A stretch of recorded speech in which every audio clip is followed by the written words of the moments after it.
আসসালামু আলাইকুম। Hi viewers, সবাই কেমন আছেন এই তীব্র গরমে? আমি তো খুব অসুস্থ হয়ে গিয়েছি।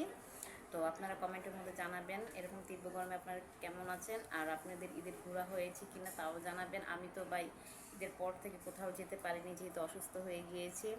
আর এত গরম, মানে গরমে তো মানে বলার মানে কিছু যে বলতে পারবো তা তো না, তা তো আপনারা জানেনই যে কেমন একটা গরম পড়েছে। তো আজকে আমার হাজব্যান্ড রান্না করছে, তো চলুন দেখি আমার হাজব্যান্ড আজকে কী রান্না করছে। চলেন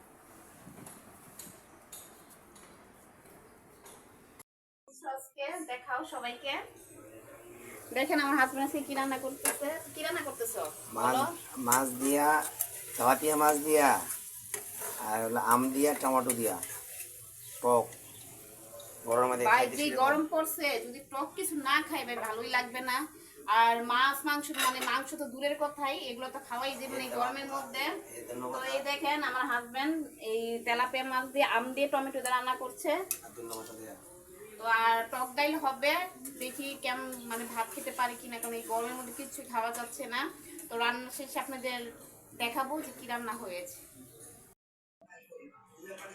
এই দেখেন গাইস, এই যে আম দিয়ে তেলাপিয়া মাছের তরকারি, এই গরমের মধ্যে এটাই খেতে ভালো লাগবে। আর এই তো আম ডাল রান্না করেছে আমার হাজবেন্ড। তো এখন মজা মজা করে খাবো।